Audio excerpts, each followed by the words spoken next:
স্বচ্ছ ভারত অভিযান, দিকে দিকে তার আহ্বান। ভারত আবার দিচ্ছে ডাক, ময়লা আবর্জনা দূরে থাক, আবর্জনা ফেলবো না যত্রতত্র। স্বচ্ছ ভারত গঠনই হোক মূল মন্ত্র।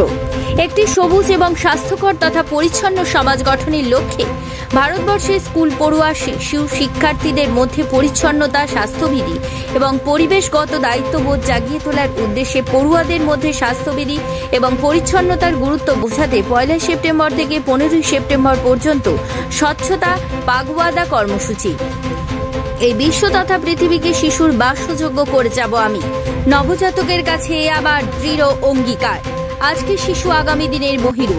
সুস্বাস্থ্য ও সুষ্ঠু সমাজ গড়তে পরিষ্কার পরিচ্ছন্নতা, স্বচ্ছতা, বৃক্ষরোপণ, জল সংরক্ষণ, প্লাস্টিক বর্জন এবং তামাকমুক্ত সমাজ গড়ার অঙ্গীকার নিয়ে শুরু হলো সাগরে চৌরঙ্গী প্রাথমিক বিদ্যালয়ের সমগ্র শিক্ষা অভিযানে ও বিদ্যালয় শিক্ষা দপ্তরের ঘোষিত কর্মসূচি অনুযায়ী স্বচ্ছতা পাগওয়াদা বিদ্যালয় সপ্তাহ পালন অনুষ্ঠান। বিদ্যালয়ের প্রধান শিক্ষক তাপস মণ্ডলের শুভ সূচনার মাধ্যমে সরকারি নির্ধারিত প্রোগ্রাম অনুযায়ী সমবেতভাবে স্বাস্থ্যবিধান গান, শিশু সংসদের সভা, খাবারের আগে ও পরে হাত ধোয়ার 5টি ধাপ শেখানো, সেই সঙ্গে কখনো কখনো হাত ধোয়া প্রয়োজন তা বলা হয়।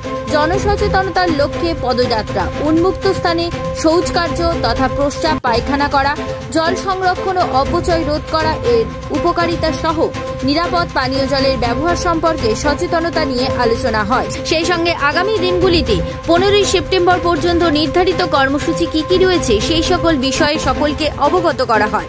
স্বচ্ছতা শপথ দিবস, স্বাস্থ্য সচেতনতা দিবস, community outreach day, green school drive day, স্বচ্ছতা অংশগ্রহণ দিবস, হাত ধোয়া দিবস, ব্যক্তিগত স্বাস্থ্যবিধি দিবস, স্বচ্ছতা স্কুলের প্রদর্শনী দিবস, স্বচ্ছতা কর্ম পরিকল্পনা দিবস ও সর্বশেষ পুরস্কার বিতরণী দিবস। স্বচ্ছ ভারত সবুজ অভিযান, দিকে দিকে তার আহ্বান। ভারত আবার দিচ্ছে ডাক, ময়লা আবর্জনা দূরে থাক। পরিচ্ছন্নতা পবিত্রতায়, পরিচ্ছন্নতায় পরিচয়, পরিচ্ছন্নতায় পরিচয়, যত্রতত্র ময়লা আবর্জনা নয়। এই স্লোগানগুলিকে সামনে রেখে পালিত হল স্বচ্ছতা দিবস। সাগর চৌরঙ্গী অবৈতনিক প্রাথমিক বিদ্যালয়ের আয়োজনে। শান্তনু পুরকাইতের রিপোর্ট, জেলা।